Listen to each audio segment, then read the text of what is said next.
Hello everyone, আশা করি সকলে ভালো আছো। তোমাদের সকলকে স্বাগত জানাচ্ছি স্টাডিক এডুকেশনে। আজকে আলোচনা করব ক্লাসিক প্রিপারেশন তোমাদের চলছে, আশা করব ভালোই। 2024-এ লাস্ট একবারে লগ্নে চলে এসেছি আমরা, যেখান থেকে অর্থাৎ হাতে 1 থেকে 2 দিন রয়েছে, যার পরেই আমরা কিন্তু পরীক্ষাটা দেব। তো আজকে লাস্ট একেবারে ভাইরাল কিছু কোশ্চেন্সগুলোকে নিয়ে আলোচনা করব, যে সমস্ত কোশ্চেন্স বারবার ঘুরিয়ে ফিরিয়ে পিএসসি তার এক্সামগুলোতে জিজ্ঞেস করে। ডাব্লিউবিপিএসসি কোশ্চেন্স ব্যাংকের এই সিরিজটার নাম দিয়েছি। যারা আগেকার ভিডিওসগুলো দেখোনি, প্রতিটা সাবজেক্টের ম্যারাথন আছে, হিস্ট্রি, জিওগ্রাফি, সায়েন্স, জীবনবিজ্ঞান, তোমার সংবিধান, এবং সঙ্গে এটাও রয়েছে। তো প্রতিটা টপিকের আমাদের এখানে তুমি জিকের ম্যারাথন ক্লাসগুলো অবশ্যই করে যাও। আশা করব তোমরা 35+ স্কোর করতে পারবে। আজকের টপিকটা একেবারে ভিন্ন ধরনের, অর্থাৎ ইন্ডিয়ান ইকোনমি। তোমরা অনেকেই রিকোয়েস্ট করেছিলে যে দাদা অর্থনীতির এমসিকিউসগুলো নিয়ে আলোচনা করুন। তাহলে শুরু করছি আজকের ভিডিওটা। This is SK. শুরু করছি আজকের ফার্স্ট কোশ্চেন্স অন স্ক্রিনে দেখতে পাচ্ছ। হ্যাঁ, দেখো কি বলছে। ভারতে কোন পঞ্চবার্ষিকী পরিকল্পনায় ভারী শিল্পের বিকাশে গুরুত্ব দেওয়া হয়েছে? ভারী শিল্পের বিকাশে গুরুত্ব দেওয়া হয়েছে। পিএসসি ফুড এসআইএ দিয়েছিল 2024, রিসেন্ট একেবারে কোশ্চেন। অপশান এ বলছে প্রথম পঞ্চবার্ষিকী পরিকল্পনা, অপশান বি দ্বিতীয় পঞ্চবার্ষিকী পরিকল্পনা, অপশান সি তৃতীয় পঞ্চবার্ষিকী পরিকল্পনা, আর অপশান ডি হচ্ছে পঞ্চম পঞ্চবার্ষিকী পরিকল্পনা। তো কোন পঞ্চবার্ষিকী পরিকল্পনায় হেভি ইন্ডাস্ট্রি অর্থাৎ ভারী শিল্পের উপর গুরুত্ব দেওয়া হয়েছে? তাহলে এক্ষেত্রে সঠিক উত্তর হয়ে যাবে অপশান। প্রত্যেকে তোমরা চ্যাটে করার চেষ্টা করবে, কারণ লাস্টে 2 দিন হাতে আছে। এই 2 দিন অনুযায়ী তোমরা নিজেদের প্র্যাকটিসটাকেও করে নাও যে কত স্কোর হচ্ছে, কনফিডেন্স পাবে। তো এর সঠিক উত্তর হয়ে যাবে অপশান বি, অর্থাৎ দ্বিতীয় পঞ্চবার্ষিকী পরিকল্পনায় ভারী শিল্পর প্রতি গুরুত্ব দেওয়া হয়েছে। আচ্ছা, প্রথম পঞ্চবার্ষিকী পরিকল্পনায় কিসের উপর গুরুত্ব দেওয়া হয়েছে? এটা মনে রাখবে, এগ্রিকালচারের উপর গুরুত্ব দেওয়া হয়েছিল প্রথম পঞ্চবার্ষিকী পরিকল্পনায়। চলে আসি পরের প্রশ্ন। অন স্ক্রিনে দেখতে পাচ্ছ, কেন্দ্র, রাজ্য, যুগ্ম তালিকা বা সমবর্তী তালিকাভুক্ত বিষয়ের মধ্যে রয়েছে। এই 4টে বিষয়ের মধ্যে কেন্দ্র এবং রাজ্যের মধ্যে যুগ্ম তালিকায় রয়েছে। বেসিক্যালি 3টে লিস্ট হয় সংবিধানের অনুযায়ী। একটা হচ্ছে সেন্ট্রাল লিস্ট, একটা হচ্ছে স্টেট লিস্ট, আর একটা হচ্ছে কনকারেন্ট, অর্থাৎ কেন্দ্র আর রাজ্যের কিছু জিনিস আছে যুগ্মভাবে থাকে। তাহলে নিচের কোন বিষয়টা যুগ্ম তালিকায় রয়েছে? ব্যবসা বাণিজ্য, অপশান বি কৃষি, অপশান সি ব্যাংকিং, আর অপশান ডি শিক্ষা। তাহলে কোনটা হয়ে যাবে সঠিক উত্তর? তাহলে সঠিক উত্তর অবশ্যই আমরা জানবো। তাহলে সঠিক উত্তর হয়ে যাবে অবশ্যই শিক্ষা। এডুকেশনস অবশ্যই কি রয়েছে আমাদের? কনকারেন্ট লিস্টে রয়েছে। কোন লিস্টে রয়েছে? কনকারেন্ট লিস্টে বা যুগ্ম তালিকায় রয়েছে। নেক্সট কোশ্চিন চলে আসি, পরের প্রশ্ন। ভারতীয় রিজার্ভ ব্যাংকের প্রধানকে কি বলা হয়? ভারতীয় যে রিজার্ভ ব্যাংক আরবিআই যে রয়েছে, রিজার্ভ ব্যাংক অফ ইন্ডিয়ার যে মেন প্রধানকে কি বলা হবে? অপশান এ বলছে প্রধান নির্বাহী কর্মকর্তা, অপশান বি ব্যবস্থাপনা পরিচালক, option C chief banking officer, আর অপশান ডি উপরের কোনোটি নয়। তাহলে কি বলা হয় স্যার? তাহলে রিজার্ভ ব্যাংক অফ ইন্ডিয়ার প্রধানকে কি বলা হয়? এদের মধ্যে কোনোটাই না হচ্ছে সঠিক উত্তর। কেন স্যার? এর সঠিক উত্তর হবে, আমরা জানি রিজার্ভ ব্যাংক অফ ইন্ডিয়ার প্রধানকে বলা হবে গভর্নর। কি বলা হয়? গভর্নর। বর্তমানে কি আছে? শক্তিকান্ত দাস। ওকে, তাহলে গভর্নর। এখানে দেখো লেখাই আছে যে রিজার্ভ ব্যাংকের প্রধানকে কি বলা হবে স্যার? গভর্নর বলা হবে। ঠিক আছে, এটা জিনিস মাথায় রাখবে, গভর্নর বলা হয়। ঠিক আছে। আচ্ছা, নির্বাচন basically reserve bank of India 1934 অনুসারে কেন্দ্র সরকার কি করে? রিজার্ভ ব্যাংকের গভর্নরকে নিয়োগ করে, সেন্ট্রাল গভর্নমেন্ট। এর মেয়াদ থাকে প্রায় 5 বছর। এটাকে যেমন শক্তিকান্ত দাস 5 বছর পেরিয়ে আবার ওনাকে দ্বিতীয়বার এটার জন্য নমিনেটেড করা হয়েছে। রিজার্ভ ব্যাংকের গভর্নর ভারতীয় কেন্দ্রীয় ব্যাংকিং ব্যবস্থার নীতি নির্ধারণ ও নিয়ন্ত্রণে গুরুত্বপূর্ণ ভূমিকা পালন করে। তাহলে রিজার্ভ ব্যাংক অফ ইন্ডিয়ার যিনি গভর্নর হবেন, ভারতের যে ব্যাংকিং সিস্টেম বা ব্যাংকিং নিয়ন্ত্রণ অন্যান্য ব্যাংকগুলো এর আন্ডারে থাকে, সেই জন্য রিজার্ভ ব্যাংক অফ ইন্ডিয়াকে ব্যাংকের ব্যাংক বলা হয়। ঠিক আছে।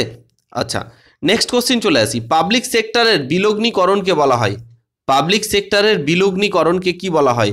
উদারীকরণ, বিশ্বস্নায়ন, শিল্পায়ন, ব্যক্তিকরণ বা প্রাইভেটাইজেশন। পাবলিক সেক্টরের বিলগ্নীকরণকে কি বলা হবে?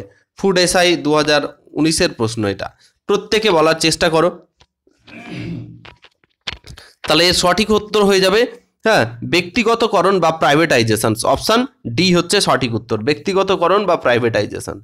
নেক্সট কোশ্চেন, প্রথম সম্পূর্ণ ভারতীয় ব্যাংক কোনটা? প্রথম সম্পূর্ণ এবং ভারতীয় ব্যাংক কোনটা হয়ে যাবে? Canada bank, Punjab national bank, state bank of India, central bank of India. তাহলে কোন ব্যাংকটা হচ্ছে প্রথম সম্পূর্ণ ভারতীয় ব্যাংক? ফুড এসআই 2019-এ এসছে। তাহলে এর সঠিক উত্তর কি হয়ে যাবে স্যার? ইকোনমিক্সের কোশ্চেন্স অনেকটাই ব্যাংকিং, পঞ্চবার্ষিকী পরিকল্পনা এগুলো থেকে থাকে। তাহলে এর সঠিক উত্তর হয়ে যাবে পাঞ্জাব ন্যাশনাল ব্যাংক, পিএনবি। আজকের যুগেও এটা অস্তিত্ব রয়েছে। হ্যাঁ, কি bank? PNB, Punjab national bank. এটা হচ্ছে ভারতের সম্পূর্ণ ভারতীয় ব্যাংক, ভারতের প্রথম সম্পূর্ণ ব্যাংক। আচ্ছা, এটা বেসিক্যালি কে তৈরি করে এর একটু হিস্ট্রি জানবো, এক্সপ্লেনেশন জানবো। 19 এপ্রিল 1895 সালে লালা লাজপত রায় ও দয়ালা সিং লাহোরে, বর্তমানে যেটা পাকিস্তানে রয়েছে, এটাতে পাঞ্জাব ন্যাশনাল ব্যাংক একটি প্রতিষ্ঠা করেছিলেন। আচ্ছা, কানাডা ব্যাংকের প্রতিষ্ঠা 1906 স্বাধীনতার আগে। স্টেট ব্যাংকের প্রতিষ্ঠা 1955 স্বাধীনতার পরে। অ্যাকচুয়ালি কি স্টেট ব্যাংক প্রতিষ্ঠা হয় তারও আগে, কিন্তু এই ব্যাংকটার নাম ছিল ইম্পেরিয়াল ব্যাংক অফ ইন্ডিয়া। অনেক সময় জিজ্ঞেস করে যে স্টেট ব্যাংকের পূর্ব নাম কি, তাহলে মনে রাখবে ইম্পেরিয়াল ব্যাংক অফ ইন্ডিয়া। 1955 সালে এটা ভারতে এটাকে রাষ্ট্রীয়করণ করা হয়। ঠিক আছে। সেন্ট্রাল ব্যাংক অফ ইন্ডিয়া, সেটা হচ্ছে সেন্ট্রাল ব্যাংক অফ ইন্ডিয়া 1921 সালে প্রতিষ্ঠিত হয়। নেক্সট কোশ্চেন চলে আসি। ভারতে পঞ্চবার্ষিকী পরিকল্পনা শুরু এবং কার্যকরী হওয়ার সাল কত? তাহলে ভারতে যে 5 ইয়ার প্ল্যানগুলো শুরু হয় কবে এবং এর কার্যকর ইয়ার কত সালে স্যার? 6-এর সঠিক উত্তর বলো। 1955, 1951, 1960, 1965। তাহলে 6-এর সঠিক উত্তর কোনটা হয়ে যাবে স্যার? তাহলে এর সঠিক উত্তর হয়ে যাবে 1951 খ্রিস্টাব্দে। ঠিক আছে, ভারতে পঞ্চবার্ষিকী পরিকল্পনা শুরু হয় এবং কার্যকর করা হয়। নেক্সট কোশ্চেন, এটা সম্পর্কে একটু ডিটেলে জানবো যে ভারতে পঞ্চবার্ষিকী পরিকল্পনা 1 এপ্রিল 1951 সালে শুরু হয়েছিল এবং 31 মার্চ 1956 সালে শেষ হয়। ঠিক আছে, মানে প্রথম 5 বছর প্রথম যে পঞ্চবার্ষিকী পরিকল্পনা। ঠিক আছে। আচ্ছা, পরিকল্পনা কমিশন 15 মার্চ 1950 সালে এটিকে গঠিত করেছিল। হ্যাঁ, প্ল্যানিং কমিশনস কিন্তু এটা তৈরি করে। এর অর্থ কি ছিল? যে ভারতের যে অর্থনীতি এটাকে দ্রুত গতিতে নিয়ে যাওয়া এবং ভারত থেকে যে দরিদ্র দূর করার একটা লক্ষ্য ছিল, মেন লক্ষ্য ছিল। ঠিক আছে। আচ্ছা, মোট 12টি পঞ্চবার্ষিকী পরিকল্পনা বাস্তবায়িত হয়েছে। কটা? 12টা। তারপরে 2017 সাল থেকে 2022 অর্থাৎ আজ পর্যন্ত নরেন্দ্র মোদীর গভর্নমেন্ট আসার ফলে এই পঞ্চবার্ষিকী পরিকল্পনাটাকে উঠিয়ে এর পরিবর্তে নীতি আয়োগ করা হয়। কি করা হয় স্যার? নীতি আয়োগ করা হয়। নেক্সট চলে আসি। আচ্ছা, সদ্য প্রকাশিত কেলকার কমিটির প্রতিবেদনের বিষয় কি ছিল? তাহলে কেলকার কমিটির যে প্রতিবেদন এটা কি সম্পর্কিত ছিল? ক্লার্কশিপ 2004-এর প্রশ্ন, যদি এটা 2004 রিলেটেড, মানে কারেন্ট অ্যাফেয়ার্সও বলতে পারো, বাট অনেক সময় জিজ্ঞেস করে দেয় যে কেলকার কমিটির প্রতিবেদন কি রিলেটেড। অপশান এ বলছে কৃষি ঋণ, অপশান বি ভারতের কর ব্যবস্থা, অপশান সি শেয়ার বাজার কেলেঙ্কারি, আর অপশান ডি বহি বাণিজ্য, তাহলে বাইরের বাণিজ্য। তাহলে 7-এর কোনটা হয়ে যাবে সঠিক উত্তর? 7-এর কোনটা হয়ে যাবে? ভারতের ট্যাক্স ব্যবস্থা, ট্যাক্স ম্যানেজমেন্ট, কর ভারতের কর ব্যবস্থা ছিল কেলকার কমিটির বিষয়বস্তু। নেক্সট কোশ্চেন চলে আসি। ভারতে কৃষিক্ষেত্রে সবুজ বিপ্লব বা গ্রিন রেভলিউশন আরম্ভ হয় কোথায়? তামিলনাড়ুতে, পশ্চিমবঙ্গে, পাঞ্জাবে না উত্তরপ্রদেশে? কোথায় স্যার? ভারতে কৃষিক্ষেত্রে সবুজ বিপ্লব আরম্ভ হয়েছে কোথায়? সবুজ বিপ্লব আরম্ভ হয়েছে কোথায়? 4টে অপশন দেখতে পাচ্ছ, এর সঠিক উত্তর হয়ে যাবে অবশ্যই পাঞ্জাবে। কোথায় স্যার? পাঞ্জাবে। সব থেকে বেশি এটা পাঞ্জাবে হয়েছে। এস স্বামীনাথন হচ্ছে সবুজ বিপ্লবের জনক। হ্যাঁ, ক্লার্কশিপ 2000 সালের প্রশ্ন। নেক্সট প্রশ্ন, অমর্ত্য সেন ভারতের অর্থনৈতিক উন্নতিতে জোর দিয়েছিলেন। হ্যাঁ, প্রয়োজনীয়তার জোর দিয়েছিলেন এবং এর প্রয়োজনীয়তায়, কোন প্রয়োজনীয়তায়? জীবিকার সংস্থানের, অপশান বি শিক্ষায়, অপশান সি শিশু মৃত্যু হার কমানোর জন্য, আর অপশান ডি বিদেশি মুদ্রা। একটু এটা অপশানসগুলো এলোমেলো হয়ে গেছে। তাহলে 9-এর সঠিক উত্তর কোনটা হবে তোমরা একটু জানাবে।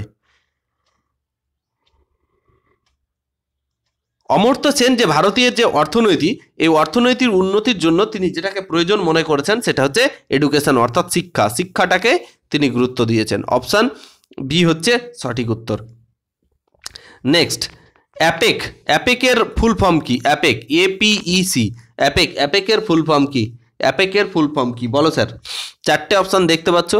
হ্যাঁ, এর কারেক্ট আনসার হবে A for Asia, P for Pacific, E for economic, আর C ফর কোঅপারেশন। হ্যাঁ, তাহলে এক্ষেত্রে option C Asia Pacific economic corporation, Asia Pacific economic corporation. Option C হচ্ছে কারেক্ট আনসার। নেক্সট হচ্ছে সম্প্রতি কোন গবেষণাগারে বিজ্ঞানীরা অতি ক্ষুদ্র আকারে বিগ ব্যাংকের পুনঃসৃষ্টি করেছেন? বিগ ব্যাংকের পুনঃসৃষ্টি করেছেন কোন গবেষণাগারে? এখানে চারটে অপশান আছে, tata institute of foundation research মুম্বাইয়ে, না ইম্পেরিয়াল কলেজ লন্ডন, সান লাইব্রেরি জেনেভা, না Saha institution of nuclear physics Kolkata. তাহলে কোনটা হয়ে যাবে কারেক্ট অ্যান্সার? নিম্নোক্ত বিজ্ঞানীরা মানে অর্থাৎ গবেষকরা অতি ক্ষুদ্র আকারে বিগ ব্যাংকের পুনঃসৃষ্টি করেছেন।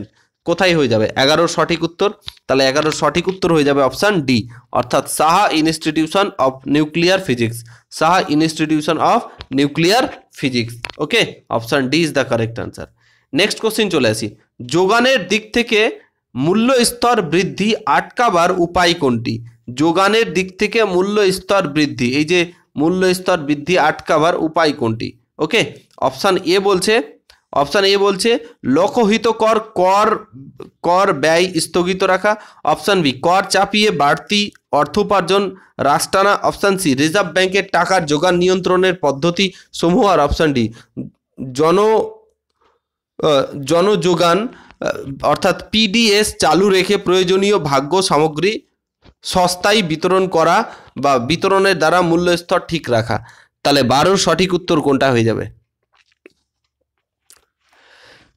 যোগানের দিক থেকে মূল্য স্তর বৃদ্ধি আটকানোর উপায় হচ্ছে, একমাত্র উপায় হচ্ছে কর চাপিয়ে বাড়তি অর্থ উপার্জনে হ্রাস টানা। তাহলে option B is the correct answer. Option B হচ্ছে সঠিক উত্তর। নেক্সট প্রশ্ন চলে আসি। আচ্ছা, এবার হচ্ছে পৃথিবীতে প্রথম কোন দেশ বেকারত্বদের জন্য বা বেকারদের জন্য বেসিক ইনকাম চালু করেন? কোন দেশ প্রথম বেসিক ইনকাম চালু করেন বেকারদের জন্য? এটা পিএসসি মিসলেনিয়াস 2019-এর প্রশ্ন। Option A USA, option B Australia, option C Germany, আর অপশান ডি ফিনল্যান্ড। তাহলে কোন দেশ বেকারদের জন্য বেসিক ইনকাম চালু করেন 23-এর 13-র? বলো স্যার। তাহলে এই ক্ষেত্রে কারেক্ট অ্যান্সার হয়ে যাবে অপশান ডি, অর্থাৎ ফিনল্যান্ড হচ্ছে সঠিক উত্তর। ফিনল্যান্ড হচ্ছে সঠিক উত্তর। নেক্সট প্রশ্নতে চলে আসি, কাকে ভারতের সাদা বিপ্লবের জনক বলা হয়? কাকে ভারতের সাদা বিপ্লবের জনক বলা হয়? White revolution. বলো স্যার। মিসলেনিয়াস 2013 প্রশ্ন। ভার্গিস কুরিয়ান, এম.এস. স্বামীনাথন, পিজি বাতোল আর স্যাম পিত্রোদা। কোনটা হয়ে যাবে কারেক্ট আনসার? কাকে ভারতের সাদা বিপ্লবের জনক বলা হয়? 14 সঠিক উত্তর হয়ে যাবে option A is the correct answer. Verghese Kurian option A হচ্ছে সঠিক উত্তর, ভার্গিস কুরিয়ান। Next question. আচ্ছা, এবার চলে আসি, ভারতের সাদা বিপ্লব বলতে এখানে দুধ উৎপাদনের কথা বলা হয়েছে, এক্ষেত্রে ভার্গিস কুরিয়ানকে বলা হয়। আর সবুজ বিপ্লবের জনক যদি বলা হয় এম.এস. স্বামীনাথনকে বলা হবে। ওকে, নেক্সট চলে আসি, অর্থ কমিশনের মূল কাজ কি? এই যে অর্থ কমিশন, এর মূল কাজ কি তোমরা দেখতে পাচ্ছ মিসলেনিয়াসের প্রশ্ন। অপশান এ জাতীয় পরিকল্পনা পর্যালোচনা, অপশান বি কেন্দ্র ও রাজ্যের মধ্যে রাজস্ব বন্টন ব্যবস্থা, অপশান সি কোন দুটি রাজ্যের মধ্যে বিবাদের ক্ষেত্রে অনুসন্ধান ও উপদেশ যদি কোনো দুটো রাজ্য থাকে, আর অপশান ডি সর্বস্তরের উন্নতির জন্য পরিকল্পনা করা। অর্থ কমিশনের মূল কাজ কি বলো? অর্থ কমিশনের মূল কাজ হচ্ছে কেন্দ্র এবং রাজ্যের মধ্যে রাজস্ব বন্টন করা। Option B is the correct answer. Option B হচ্ছে সঠিক উত্তর। নেক্সট, আচ্ছা, ভারতীয় সংবিধানে 280 নম্বর ধারায় অর্থ কমিশন গঠনের কথা বলা হয়েছে। প্রতি 5 বছর অন্তর রাষ্ট্রপতি অর্থ কমিশন নিয়োগ করেন, যা প্রধান কাজ হলো কেন্দ্র এবং রাজ্যের মধ্যে রাজস্ব বন্টন করে দেওয়া। এর চেয়ারম্যান 2020 থেকে 2025 হবে নন্দ কিশোর সিং। কি হবে স্যার? নন্দ কিশোর সিং, বা বর্তমানে যিনি আছেন। আচ্ছা, নাবার্ডের চেয়ারম্যান কি? Very very important. নাবার্ড একটা ব্যাংকের কথা বলা হচ্ছে। এই নাবার্ডের চেয়ারম্যান কে? Prakash Bakshi, C Rangarajan, C B. সাবে, আর অপশান ডি উপরের কেউ নয়। বলো, এটা যেহেতু কোশ্চিন ছিল 2013 সালের, বাট আজকের যুগে দাঁড়িয়ে এই কোশ্চিনটা ভ্যালিড, বাট বর্তমানে কে আছে এইটুকু মনে রাখবে। বর্তমানে আছেন কে? সাজি কেভি, সাজি কেভি। সাজি কেভি।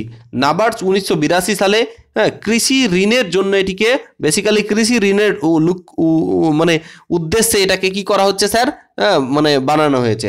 তাহলে নাবার্ডস কৃষির সঙ্গে যুক্ত বা কৃষি ঋণের সঙ্গে যুক্ত, আর এটার বর্তমান চেয়ার হচ্ছে সাজি কেভি। আর কত সালে তৈরি হয়েছে? 1892 সালে। চলে আসি, ভারতের পরিকল্পনা কমিশনের বর্তমান সভাপতি কে?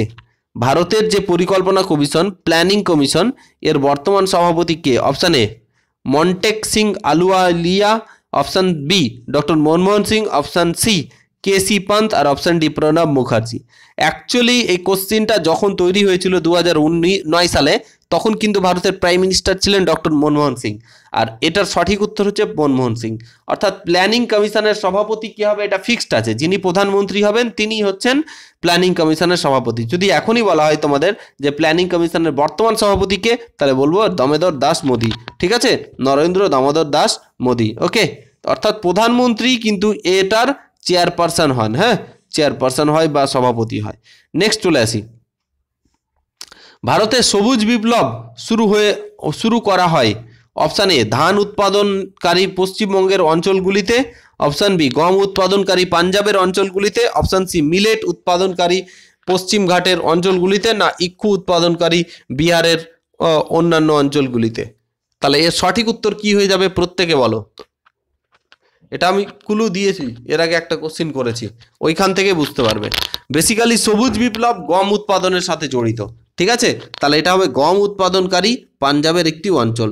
অপশান বি হচ্ছে সঠিক উত্তর, অপশান বি হচ্ছে আমাদের সঠিক উত্তর। নেক্সট, পরিকল্পনা কমিশনের সভাপতি কে হয়? রাষ্ট্রপতি, অর্থমন্ত্রী, প্রধানমন্ত্রী, পরিকল্পনা মন্ত্রী। আমি একটু আগেই বললাম এর কারেক্ট আনসার, যে প্ল্যানিং কমিশনের যে সেক্রেটারি হবেন বা যিনি সভাপতি হবেন তিনি অলওয়েজ কি হবেন? প্রাইম মিনিস্টার হবেন। তাহলে অপশান সি হচ্ছে কারেক্ট আনসার, আর এটা মিসলিনিয়াস 2006 এসেছিল। নেক্সট, আচ্ছা, পরিকল্পনা কমিশনের সভাপতি হলেন প্রধানমন্ত্রী, বর্তমানে যিনি আছেন তিনি হচ্ছেন নরেন্দ্র মোদী।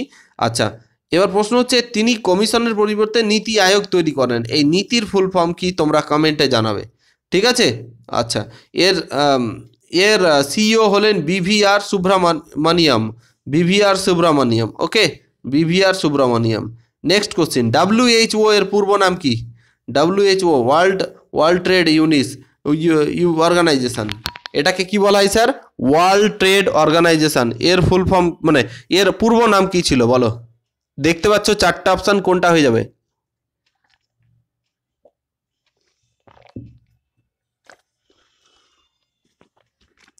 এর পূর্ব নাম ছিল GATT, গাট, GATT। ওকে, এর ফুল ফর্ম একটু জেনে নেব। আচ্ছা, WTO বললাম তো, ওয়ার্ল্ড ট্রেড অর্গানাইজেশন, 1 জানুয়ারি 1995 প্রতিষ্ঠা। GATT বলতে general agreement on traffic and trade, general agreement on traffic and trade, হ্যাঁ, এটার পূর্ব নাম ছিল, একটু মাথায় রাখবে, general agreement on traffic and trade. Okay, next question, পরের প্রশ্নতে চলে যাব। আচ্ছা, মূলত কোন শস্যের সাথে সবুজ বিপ্লব সম্বন্ধযুক্ত? কোন শস্যের সাথে সবুজ বিপ্লব সম্বন্ধযুক্ত? মিসলেনিয়াস 2004-এ। গম, চাল, ভুট্টা, বাদাম। তাহলে বেসিক্যালি সবুজ বিপ্লব গমের সাথে জড়িত, আমি একটু আগেই পড়িয়েছি, তাহলে গমের সাথে জড়িত। 21-এর অপশান এ হচ্ছে সঠিক উত্তর। নেক্সট কোশ্চেন, আচ্ছা, এটা তো জানি, MS স্বামীনাথন। আচ্ছা, কোন তহবিল থেকে ব্যয় করতে সংসদীয় অনুমোদনের প্রয়োজন? কোন তহবিল থেকে ব্যয় করতে সংসদের অনুমোদনের প্রয়োজন? ভারতের পাবলিক অ্যাকাউন্ট, অপশান বি ভারতের একত্রিত তহবিল, অপশান সি ভারতের কন্টিনজেন্সি তহবিল, আর অপশান ডি কোনোটি না। তাহলে 22-এর সঠিক উত্তর হয়ে যাবে বি, ভারতের একত্রিত তহবিল। হ্যাঁ, অপশান বি। নেক্সট প্রশ্ন, কোনটিকে সরকারি ব্যয় রূপে গণ্য করা যায় না বা হয় না? কোনটিকে সরকারি ব্যয় রূপে গণ্য করা হয় না? স্থানীয় বাস পরিবহনকে দেওয়া ভর্তুকি, অপশান বি প্রতিরক্ষা খাতে ব্যয়, অপশান সি ভারতীয় ঋণের সুদ প্রদান, আর অপশান ডি সরকারি কোম্পানির দ্বারা বিনিয়োগ। তাহলে কোনটিকে কোনটা হয়ে যাবে? 23-এর বলো, 23-এর কোনটা হয়ে যাবে? কোনটিকে ভারতীয় ব্যয় রূপে গণনা করা হয় না? এটা SW তোমাদের, এটা আমাদের কমেন্টে জানাবে 23-এর উত্তর। ওকে, নেক্সট কোশ্চেন, ভারতের আমদানি খাতে কত দ্রব্যের জন্য সর্বাধিক ব্যয় হয়? আমদানির খাতে কোন দ্রব্যটির জন্য সর্বাধিক মানে ব্যয় হয়? আমরা যে ভারতে যে সমস্ত জিনিস বিদেশ থেকে নিয়ে আসি এদের জন্য কোনগুলো সব থেকে বেশি ব্যয় করি? মূল্যধনী পণ্য, সোনা ও রূপো, ইলেকট্রনিক পণ্য, না পেট্রোলিয়াম তেল ও লুব্রিক্যান্ট?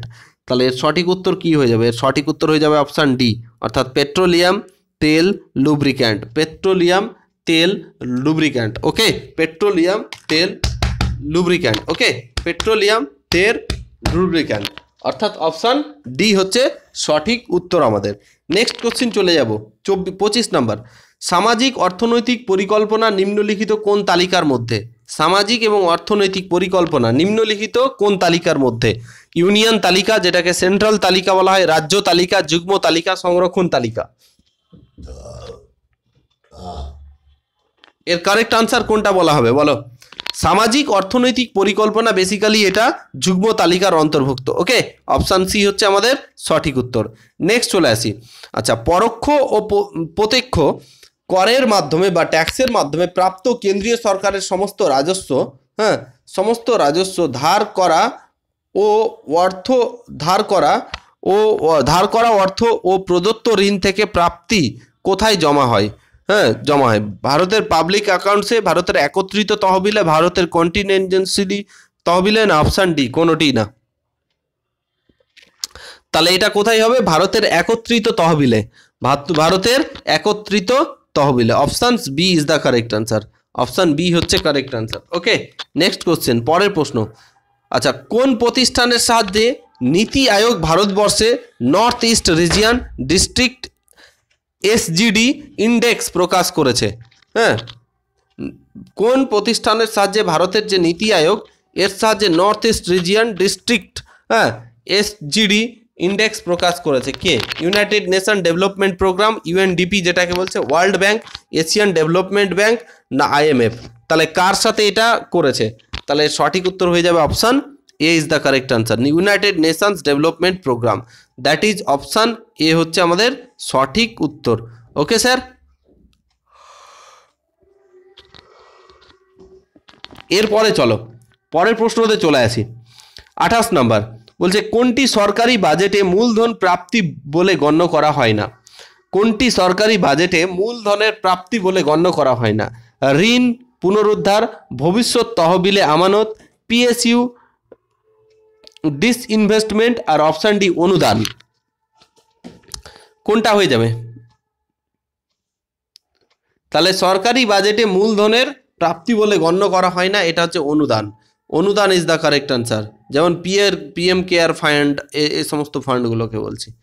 নেক্সট, মানুষ ও জমি অনুপাতে, মানুষ ড্যাশ অনুপাতে জমি। তাহলে প্রিলিমসের কোশ্চেন WBCS দেখতে পাচ্ছ 2023-এর। অপশানে বলছে দেশের মোট জনসংখ্যা ও দেশের মোট কার্যকরী জমির পরিমাণ। অপশান বি দেশের মোট জমি ও মার্কেট, দেশের মানুষের অনুপাত। অপশান সি দেশের মোট সমতল জমি এবং প্রাপ্তবয়স্ক মানুষদের অনুপাত। অপশান ডি দেশের মোট কৃষি জমি এবং পুরুষদের অনুপাত। তাহলে 29-এর সঠিক উত্তর কোনটা হয়ে যাবে? তাহলে সঠিক উত্তর হবে option A is the correct answer, অর্থাৎ দেশের মোট জনসংখ্যা এবং তাদের দেশের মোট কার্যকরী জমির মানে যে অনুপাত, এটাকে বলছি জমি ড্যাশ মানুষ জমি অনুপাত। ঠিক আছে, মানুষ জমি অনুপাত। ওকে, নেক্সট কোশ্চেন, পরের প্রশ্ন দেখো। ভারতের টাকার নোট ছাপানোর দায়িত্ব কার? টাকার নোট যেটা ছাপাবে এটা কে ছাপাবে? অর্থমন্ত্রক, প্রধানমন্ত্রীর অফিস, রিজার্ভ ব্যাংক, না স্টেট ব্যাংক? তাহলে টাকা রিলেটেড ভারতে যেটাই হবে সেটা কি? অবশ্যই option C is the correct answer. That is এক্ষেত্রে correct answer reserve bank of India. Reserve bank of India. Okay, reserve bank of India. Next কোশ্চেনে চলে আসি। ভারতে করের কোনটি? ভারতের প্রত্যক্ষ কর কোনটি? প্রত্যক্ষ বলেছে, প্রত্যক্ষ কর কোনটি হয়ে যাবে ভারতে? ডাইরেক্ট ট্যাক্স, ভান্স, GST, সম্পদ কর, শুল্ক কর। তাহলে কোনটা হয়ে যাবে 27-31-এর উত্তর? তাহলে অবশ্যই এটা হচ্ছে অপশান সি, অর্থাৎ প্রত্যক্ষ কর হচ্ছে সম্পদের কর, সম্পদের কর। ওকে, নেক্সট কোশ্চিন চলে আসি। নীতি আয়োগ গঠিত হয়েছিল 1 জানুয়ারি 2015, 2016, 2017, 2018। তাহলে নীতি আয়োগ কবে গঠিত হয়েছিল? তাহলে এটা গঠিত হয়েছিল 1 জানুয়ারি 2015, 1 জানুয়ারি 2015। ওকে, নেক্সট, মুদ্রাস্ফীতি হলো, মুদ্রাস্ফীতি কি? একবারের মতো মূল্যস্তর বৃদ্ধি, অপশান বি উৎপাদন ক্ষেত্রগুলিতে মুনাফা বৃদ্ধি, অপশান ডি ঘাটতি ব্যয় বৃদ্ধি, আর অপশান ডি ক্রমাগত মূল্য স্তর বৃদ্ধি। তাহলে মুদ্রাস্ফীতি কি স্যার? 23-এর। তাহলে এক্ষেত্রে অপশান ডি ক্রমাগত কি হচ্ছে স্যার? মূল্য স্তর বৃদ্ধিটাকে আমরা মুদ্রাস্ফীতি বলে থাকি, মুদ্রাস্ফীতি বলে থাকি। নেক্সট, আচ্ছা এফএসি ফ্যাক্ট চেক মডিউলের লক্ষ্য কি? ফ্যাক্ট চেক মডিউলের লক্ষ্য কি বলো স্যার? ফ্যাক্ট চেক মডিউলের লক্ষ্য কি? 34-এর কোনটা হয়ে যাবে? অপশান এ বলছে বিরোধী রাজনৈতিক দলগুলির দ্বারা বিশৃঙ্খলতা সৃষ্টি নিয়ন্ত্রণ, অপশান বি অর্থনীতিকে নিয়ন্ত্রণ, অপশান সি সমাজ বিরোধী সংস্কৃতির মধ্যে সংহতি উৎসাহ করতে, আর অপশান ডি ভারত সরকারকে মিথ্যা খবর থেকে আড়াল করতে। তাহলে কোনটা ফ্যাক্ট চেক মডিউল এর লক্ষ্য? ফ্যাক্ট চেক মডিউলের লক্ষ্য হচ্ছে, মেন কারণ হচ্ছে অপশান অবশ্যই B is the correct answer. 34-এর অপশান কি জানো, সরি ফ্যাক্ট চেক এটা 34-এর কথা বলছি না? হ্যাঁ 34-এর অপশান ডি ভারত সরকারকে মিথ্যা খবর থেকে আড়াল করতে, ভারত সরকারকে মিথ্যা খবর থেকে আড়াল করতে, অপশান ডি হচ্ছে সঠিক উত্তর। ওকে, নেক্সট, 14টি বাণিজ্যিক ব্যাংক জাতীয়করণ করা হয় কত সালে? 14টি যে বাণিজ্য ব্যাংক জাতীয়করণ করা হয় কত সালে? WBCS প্রিলিমসের কোশ্চিন 2021 সালে। 1969 সালে, 1980 সালে, 1971 সালে, না 1991 সালে? কোন সালে 14টি বাণিজ্যিক ব্যাংক জাতীয়করণ করা হয়?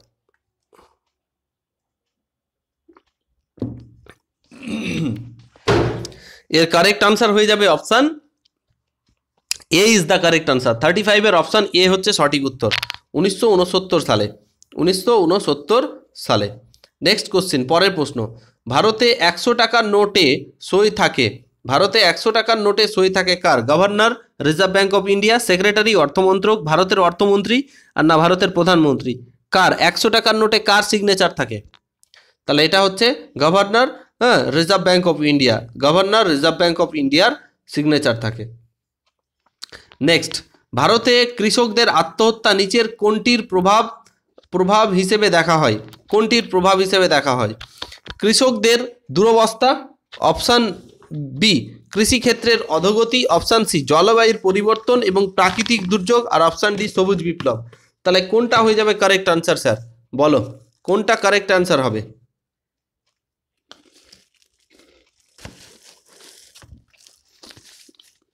এর কারেক্ট আনসার হয়ে যাবে কৃষিক্ষেত্রের দুরবস্থা। তাহলে option A is the correct answer. কৃষিক্ষেত্রের দুরবস্থার জন্য কৃষকদের মৃত্যুর দেখা যাচ্ছে। নেক্সট কোশ্চেন, ভারতে জনসংখ্যার লাভ্যাংশ বলতে কি বোঝায়? ইকোনমিক্সের ভাষায় জনসংখ্যার লাভ্যাংশ বলতে কি বোঝায়? 2019-এ এসছে এই প্রশ্নটা। দেখো, 0 থেকে 5 বয়সের মানুষের বৃদ্ধির সংখ্যা, 6 থেকে 15 বছর মানুষের বৃদ্ধির সংখ্যা, না 16 থেকে 64 বছর বয়সের মানুষের বৃদ্ধির সংখ্যা, না 65-র অধিক বয়সের মানুষের সংখ্যা? তাহলে এর কারেক্ট আনসার হয়ে যাবে অবশ্যই অপশান সি 16 থেকে 64 বছর বয়সের মানুষদের বৃদ্ধির সংখ্যা। কোনো দেশে যদি 16 থেকে 64 বছর বয়সের মানুষ যদি বেঁচে থাকে বা এর সংখ্যা বেশি থাকে, তার মানে এই দেশে পোটেনশিয়াল অনেক আছে বলা যায়। নেক্সট কোশ্চিন, ইসিএফ এর ফুল ফর্ম কি? ইসিএফ এর ফুল ফর্ম কি? WBCS প্রিলিমসের কোশ্চিন, বলো স্যার ইসিএফ এর ফুল ফর্ম কি?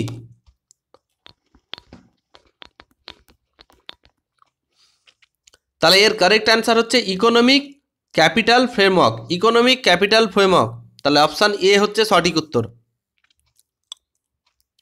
নেক্সট কোশ্চেন, পিএসি এর ফুল ফর্ম কি বা এর ফুল নেম কি? আবার দেখো WBCS 2019-এর question, public current account, principal of corporate account, prompt correctives actions, আর option D public channel agency. তাহলে এর সঠিক উত্তর কি হয়ে যাবে? এটা হচ্ছে option C prompt corrective actions, prompt corrective actions, অর্থাৎ অপশান সি হচ্ছে সঠিক উত্তর। নেক্সট, নীতি আয়োগে গঠন করা হয়, নীতি আয়োগে কি গঠন করা হয় বলো স্যার? নীতি আয়োগে কি গঠন করা হয়? অপশন এ কেন্দ্রীয় ক্যাবিনেট মন্ত্রীদের রেজুলেশনসের দ্বারা গঠন করা হয়েছে, নীতি আয়োগ গঠন করা হয়েছে কেন্দ্রীয় সরকারের যে রেজুলেশন আছে সেটা দ্বারা। অপশন বি ভারতীয় সংবিধানের সংশোধিত দ্বারা। অপশন ডি এ আর বি উভয়ে, আর অপশন ডি এ আর বি কোনোটি নয়। তাহলে এর সঠিক উত্তর হচ্ছে অপশন সি, অর্থাৎ এ আর বি দুটোই, সংশোধনের দ্বারা এবং ক্যাবিনেট যে মন্ত্রী তাদের রেজুলেশনের দ্বারা। অপশন সি হচ্ছে কারেক্ট আনসার। নেক্সট, আরবিআই অনুসারে আর্থিক ভর্তুকি বা ফিনান্সিয়াল ইনক্লুশনস এর মানে কি বোঝায়? WBCS 2019-এর প্রশ্ন। নতুন উপভোক্তাদের জন্য বৃহৎ উপভোক্তা সুরক্ষা। অপশন বি এটিকে সহজেই অ্যাক্সেস এবং দ্রুত অভিযোগের প্রতিক্রিয়া। আর অপশন সি আর্থিক সক্ষমতার উপর প্রসারিত প্রচেষ্টা। আর অপশন ডি উপরের সবকটি। 42 আর্থিক ক্ষেত্রে ফাইন্যান্সিয়াল ইনক্লুসিভ এর কারেক্ট আনসার হচ্ছে অপশন ডি। এগুলো হচ্ছে সবগুলো, উপরের সবগুলোকেই বোঝায়। ওকে, উপরের সবগুলোকেই বোঝায়। নেক্সট, কেন্দ্রীয় সরকারের উন্নয়ন ব্যয়ের অন্তর্ভুক্ত নয়। কেন্দ্রীয় সরকারের যে উন্নয়ন ব্যয়ের অন্তর্ভুক্ত কোনটার নয়? প্রতিরক্ষার ব্যয়, অর্থনৈতিক সার্ভিসের ব্যয়, সামাজিক এবং নাগরিক সেবা খাতে ব্যয়। আর অপশন ডি হচ্ছে রাজ্যকে দেওয়া অনুদান। তাহলে কোনটা হয়ে যাবে কারেক্ট আনসার? 43-র কারেক্ট আনসার বলো স্যার। 43-র সঠিক উত্তর। তাহলে 43-র সঠিক উত্তর হয়ে যাবে অপশান এ, প্রতিরক্ষা ব্যয়। অন্তর্ভুক্ত নয় উন্নয়নের, এটা প্রতিরক্ষা। ওকে, প্রতিরক্ষা ব্যয়টা। নেক্সট, বর্তমানে কেন্দ্রীয় সরকার JNNURM প্রজেক্ট চালু করে। এটা প্রজেক্ট চালু করেছে। তাহলে বলছে অপশান এ শহর অঞ্চলে কেবলমাত্র পরিবহন ব্যবস্থার উন্নতির জন্য, গ্রাম অঞ্চলে কেবলমাত্র পরিবহন ব্যবস্থার উন্নতির জন্য, শহরে জীবনযাত্রার মানের এবং পরিকাঠামোগত উন্নতির জন্য তহবিল, না গ্রাম অঞ্চলে সড়কের জন্য সীমিত তহবিল, উন্নয়নের জন্য সীমিত তহবিল। তাহলে 44-এর সঠিক উত্তর কি হয়ে যাবে? এটার আনসার হয়ে যাবে 44-এর সঠিক উত্তর অপশান সি, শহরের যে মান এবং তার পরিকাঠামোগত যে একটা ডেভেলপমেন্ট, তার জন্য একটা তহবিল। এটাই হচ্ছে ব্যাপার। এটা সেন্ট্রাল গভর্নমেন্ট নিয়ে এসছে। এটা কে নিয়ে এসছে? সেন্ট্রাল গভর্নমেন্ট নিয়ে এসছে। নেক্সট কোশ্চেনে চলে আসি, পরের প্রশ্ন। ভারতের দ্বিতীয় পঞ্চবার্ষিকী পরিকল্পনা কোন মডেলের উপর তৈরি হয়েছে? আজকের প্রথম প্রশ্ন কিন্তু এটাই ছিল, WBCS prelims 2017। Option A Harrod Domar model, option B Solow model, option C Mahalanobis model, option D Mahatma গান্ধীর দৃষ্টির দ্বারা। তাহলে কোনটা হয়ে যাবে স্যার?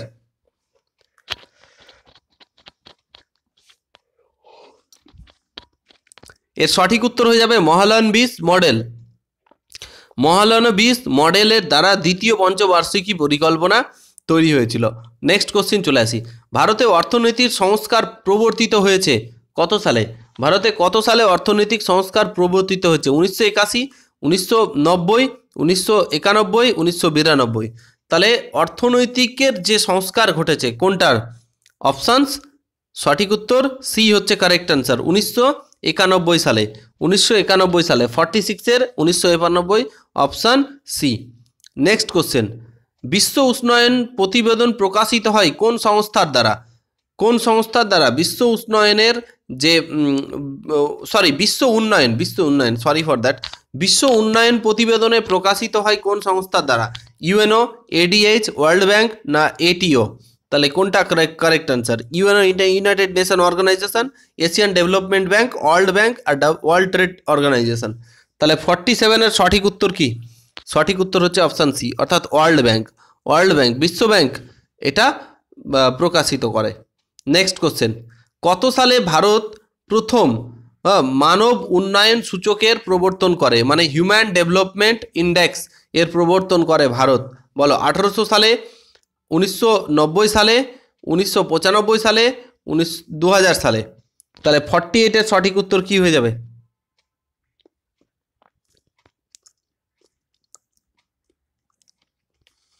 এটা হবে 1990 সালে, অপশান বি, 1990। নেক্সট, ভারতবর্ষের মোট জনসংখ্যার 50%-এরও বেশি মানুষ যে জীবিকার উপর নির্ভর করে সেটি হলো প্রাইমারি সেক্টর, সরকারি সেক্টর, টার্সিয়ারি সেক্টর, শিল্পের সেক্টর। কোন সেক্টরে 50%-এরও বেশি মানুষ নির্ভর করে। তাহলে এক্ষেত্রে কারেক্ট আনসার হয়ে যাবে প্রাইমারি সেক্টর, অর্থাৎ কৃষিকাজ, এগ্রিকালচারের উপর কথা বলা হচ্ছে। ওকে, প্রাইমারি সেক্টর। নেক্সট চলে আসি, রিজার্ভ ব্যাঙ্ক অফ ইন্ডিয়ার স্থাপন হয়েছে কত সালে? 1990 সালে, 1930 সালে, 1935 সালে, 1947 না 1951 সালে? কত সালে রিজার্ভ ব্যাঙ্ক অফ ইন্ডিয়া প্রতিষ্ঠা হয়েছে বলো sir? Reserve bank of India কবে প্রতিষ্ঠা হয়েছে? এটা প্রতিষ্ঠা হয়েছে অবশ্যই 1935 সালে, 1935 সালে। Okay, reserve bank of India. Next চলে আসি, কে ভারতবর্ষে রেপো রেট ঘোষণা করে? রেপো রেট কে ঘোষণা করে? অর্থমন্ত্রক, ভারত সরকার, ভারতের প্রধানমন্ত্রী, রিজার্ভ ব্যাঙ্ক অফ ইন্ডিয়া না ভারতের রাষ্ট্রপতি? WBCS প্রিলিমস 2017 সালের প্রশ্ন। রেপো রেট কে ঘোষণা করেন? 51। রেপো রেট কে ঘোষণা করেন?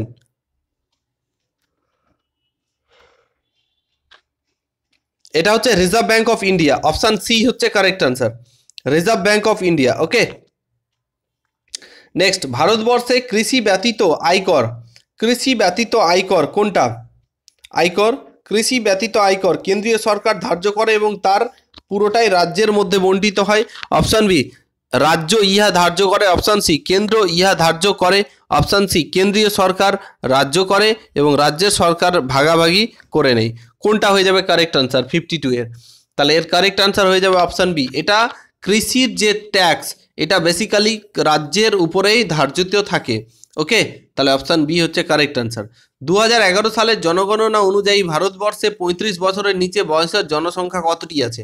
35 বছরের নিচে, 35 বছরের নিচে। এটা কিন্তু 2011-র, আজকে প্রায় 13-14 বছর বেড়ে গেছে। আজকের যুগে অনেক পরিবর্তন হয়েছে এবং হতেই থাকবে, এটা মনে রাখবে। তখনই ছিল 65%। কত ছিল? 65%, 53, 65%। নেক্সট চলে আসি, স্টকহোম কনফারেন্স প্রকালে ভারত সরকার পরিবেশগত পরিকল্পনা এবং সমন্বয়ের উপর জাতীয় কমিশন গঠন করেন কত সালে? 1972, 1980, 1985, 1990? তাহলে 54 এর সঠিক উত্তর হয়ে যাবে অপশান এ, 1972 খ্রিস্টাব্দে, 1972 খ্রিস্টাব্দে স্টকহোম কনফারেন্স। ওকে, নেক্সট কোশ্চিনে চলে আসি, যে ভারতে জনসংখ্যার দিক দিয়ে ভারতবর্ষ তো পুরো পৃথিবীর মধ্যে দ্বিতীয় স্থান আছে, যদি এটা কেটে দিতে হবে, আজকাল আমরা প্রথম স্থানে চলে গেছি। এলাকার দিক থেকে মানে ওই আয়তনের দিক থেকে ভারত কততম স্থান? প্রথম, দ্বিতীয়, তৃতীয়, সপ্তম, অষ্টম? তাহলে ভারতের অবস্থান হবে কোনটা? অবশ্যই সপ্তম। তাহলে প্রথম অবস্থান কে রয়েছে? রাশিয়া। তো আমরা আয়তনের দিক থেকে আমরা সপ্তমতম ওয়ার্ল্ডের মধ্যে র্যাঙ্ক করি। নেক্সট কোশ্চেন, এগ মার্ক এর কোনটার সাথে সম্পর্কিত? এগ মার্ক, AGMARK মার্ক, এটা কোনটার সাথে জড়িত? হ্যাঁ, শিল্প, ভারতীয় রেল ব্যবস্থা, কৃষিজাত পণ্য না কৃষিজাত অর্থ? কোনটার সাথে জড়িত হয়ে যাবে? 58। তাহলে এটা হয়ে যাবে কৃষিজাত পণ্য, কৃষিজাত পণ্য হচ্ছে কারেক্ট আনসার। আচ্ছা, এগ শব্দটা আছে না, এজির মানে হচ্ছে এগ্রিকালচার, আর মার্ক মানে বুঝতেই পারছো চিহ্নিত করা। ঠিক আছে, এগ মার্ক বা চিহ্নিত করা। ওকে, নেক্সট চলে আসি 59 বলছে, হ্যাঁ, পেশেন্টস ফার্মিং এর অর্থ কি? পেশেন্ট ফার্মিং এর অর্থ কি? ভাড়াটে চাষি জমি চাষ করে, চাষি ওই জমির মালিক, কৃষি মজুর নিয়োগ করে জমি চাষ করা হয় না? অপশান ডি কোনোটি না। তাহলে পেশেন্ট ফার্মিং জিনিসটা কি 59-এর? তাহলে 59-এর অপশান এ, ভাড়াটে চাষি জমি চাষ করে, ভাড়াটে চাষি জমি চাষ করে। ঠিক আছে, ওকে। নেক্সট কোশ্চেন, একটি অর্থনীতি বিশ্লেষণের মাধ্যমে নিম্নলিখিত ভাগগুলি কোনটি? অপশান এ কৃষি, শিল্প, পরিবহন। অপশান সি কৃষি, ম্যানুফ্যাকচারিং, পরিষেবা। অপশান সি প্রাথমিক, গৌণ, টার্সিয়ারি। আর অপশান ডি প্রাথমিক, ম্যানুফ্যাকচারিং ও পরিবহন। কোনটা হয়ে যাবে কারেক্ট আনসার 60-র কারেক্ট আনসার কোনটা হয়ে যাবে? এর কারেক্ট আনসার হয়ে যাবে option C is the correct answer, primary, secondary and হচ্ছে টার্সিয়ারি। ওকে, অপশান সি হচ্ছে কারেক্ট আনসার। ওকে, আচ্ছা, নেক্সট হচ্ছে ভারতীয় রেল বাজেট। ভারতীয় রেল বাজেট কেন্দ্র সরকারের বাজেট, রাজ্য সরকারের বাজেট, না কেন্দ্র রাজ্য থেকে পৃথক অংশ, না কোনোটি না? তাহলে রেল মন্ত্রী কোথায় থাকে? একটাই থাকে, ভারতে থাকে। তাহলে রেল হলো কি স্যার? রেল হলো কেন্দ্রীয় বাজেট, কেন্দ্রীয় বাজেট। নেক্সট, ভারতে সর্বাধিক কর আসে কোথা থেকে? প্রত্যক্ষ কর থেকে, অপ্রত্যক্ষ কর থেকে, উভয়ের সমান আসে, না অপশান ডি কোনোটি না? ভারতে বেসিক্যালি সব থেকে বেশি ট্যাক্সেস আসে ইনডিরেক্ট ট্যাক্স থেকে, অর্থাৎ অপ্রত্যক্ষ কর থেকে, অপ্রত্যক্ষ কর থেকে, অপ্রত্যক্ষ কর থেকে। 62 এর বি হচ্ছে কারেক্ট আনসার। নেক্সট কোশ্চিনে চলে যাব, যে কৃষি আয়কর সংগৃহীত ও প্রাপ্ত হয় কোথা থেকে? কেন্দ্রীয় সরকার থেকে, রাজ্য সরকার থেকে, স্থানীয় সরকার থেকে, কেন্দ্র ও রাজ্য সরকার থেকে। যে এগ্রিকালচার যে ট্যাক্স আছে, এই ট্যাক্সটা কোথা থেকে গৃহীত হয় বা প্রাপ্ত হয়? তাহলে এর কারেক্ট আনসার হয়ে যাবে অপশান বি, অর্থাৎ কেবলমাত্র রাজ্য থেকে, কেবলমাত্র রাজ্য থেকে। নেক্সট কোশ্চিন চলে আসি, যদি কোনো ব্যক্তিকে কর্মচ্যুত করার ফলে উৎপাদন ব্যবস্থায় তার কোনো প্রভাব না পড়ে তাকে কি বলা হবে? তাহলে যদি কোনো কর্মী কোনো একটা জায়গায় কাজ করছে, তাকে হঠাৎ করে ছাড়িয়ে দেওয়া হলো, তাহলে ছাড়িয়ে দেওয়া হলো কিন্তু তার কোনো প্রভাব পড়ছে না, কোনো প্রভাব পড়ছে না, ছেড়ে দিল তো কি, না ছেড়ে দিল তো কি, তাহলে এটাকে কি বলা হবে? সন্ধানকারী বেকারত্ব, ছদ্মবেশী বেকারত্ব, স্বেচ্ছা বেকারত্ব, না সংঘাতমূলক বেকারত্ব? তাহলে 64-এর কোনটা হয়ে যাবে সঠিক উত্তর? তাহলে এটা হচ্ছে অবশ্যই ছদ্মবেশী বেকারত্ব, অপশান সি হচ্ছে কারেক্ট আনসার। হ্যাঁ, নেক্সট কোশ্চিনে চলে আসি, কৃষি ঋণ সরবরাহকারী প্রধান ব্যাংক কোনটা? আরবিআই, এসবিআই, নাবার্ড, না এবি কোনোটাই না? তাহলে কৃষি ঋণ সরবরাহ করে নাবার্ড, 1982-তে এটা তৈরি হয়েছে। ওকে, 1982-তে। নেক্সট কোশ্চেন, সেবি এর অর্থ কি? Very very important. সেবি এর অর্থ security and exchange board of India, option B state education board of India, option C উভয়, আর অপশন ডি কোনোটি না। সেবি আজকের যুগে মোস্ট ইম্পর্টেন্ট একটা জায়গা। সেবিটা কি জিনিস? সেবিটা একটা জিনিস মনে রাখবে, সেটা হচ্ছে সিকিউরিটি একটা, হ্যাঁ, সিকিউরিটি অ্যান্ড কি হচ্ছে exchange board of India, security exchange board of India. তাহলে অপশন এ হচ্ছে কারেক্ট আনসার, এর মনে রাখবে। নেক্সট, বিশেষ অর্থনৈতিক অঞ্চল সেজ, এসইজি, সেজের লক্ষ্য কি? সেজের ফুল ফর্ম কি? Special economic zone. এর লক্ষ্য কি? কর ছাড়ের মাধ্যমে বা বিনা করে নতুন শিল্প স্থাপন, যাতে রপ্তানিতে বাড়ানো যায়। অপশান বি কিছু শিল্পকে বিশেষ সুবিধা দান, অপশান সি কর্মসংস্থান বৃদ্ধি, অপশান ডি কোনোটি না। তাহলে স্পেশাল ইকোনমিক জোন গঠনের লক্ষ্য কি 67-এর? এর কারেক্ট আনসার হচ্ছে অপশান এ, অর্থাৎ কর ছাড়ের মাধ্যমে বিনা করে শিল্প স্থাপন বা যাতে রপ্তানি বাড়ানো যায়।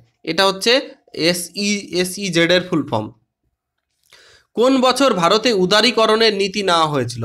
উদারীকরণ, গ্লোবালাইজেশন, বলো স্যার। হ্যাঁ, গ্লোবালাইজেশন, লিবারালাইজেশন, ওই ব্যাপারটা 1990, 1991, 1992, 1993। পরপর 4টে অপশন দেখতে পাচ্ছি, এর সঠিক উত্তর কোনটা হয়ে যাবে? তাহলে এটা মাথায় রাখবে, এটা হচ্ছে 1991 সালে ভারতের যে উদারীকরণের নীতি গৃহীত হয়। নেক্সট, সরকারিয়া কমিশনের উদ্দেশ্য কি ছিল? সরকারিয়া কমিশন যেটা বসেছিল, এর উদ্দেশ্য কি ছিল? কেন্দ্র রাজ্যের সম্পর্ক পর্যালোচনা, প্রধানমন্ত্রী রাষ্ট্রপতির সম্পর্ক পর্যালোচনা, অপশান ডি উপরেই কোনোটি না, আর অপশান ডি বলছে কোনোটি না। বলো স্যার। 69-এর বেসিক্যালি সরকারিয়া কমিশনের মেন উদ্দেশ্য ছিল যে সেন্ট্রাল অ্যান্ড স্টেটের মধ্যে সম্পর্কটাকে পর্যালোচনা করা according to constitution, Indian constitution. Okay, next and আজকের লাস্ট কোশ্চেন, ভারতে বিদেশি মুদ্রার সঞ্চারের সব থেকে বেশি অবদান কোনটা? ভারতে যে আমরা ফরেন যে কারেন্সিগুলো সঞ্চয় করতে পারবো, এর সব থেকে বড় মানে অবদান কোনটা? ইঞ্জিনিয়ারিং পণ্য, সফটওয়্যার পরিষেবা, অলংকার, অপশান ডি কোনোটি না। তাহলে কোনটা হয়ে যাবে? তাহলে এর কারেক্ট আনসার হয়ে যাবে ইঞ্জিনিয়ারিং পণ্য, অপশান এ হচ্ছে সঠিক উত্তর। ইঞ্জিনিয়ারিং পণ্য হচ্ছে সঠিক উত্তর। ওকে, তো আশা করি বুঝতে পেরেছো আজকের ক্লাসটা, বহু কষ্ট করে এটা বানিয়েছি। হ্যাঁ, তোমাদের যদি একটুও ভ্যালু পাও তোমরা অবশ্যই সাবস্ক্রাইব করে জানাবে। And thank you for watching this video. আমাদের ফেসবুক পেজ অ্যাস্টাডিক education official like and follow করে নিও। থ্যাংক ইউ, পরের কোনো ভিডিওতে আবার দেখা হচ্ছে।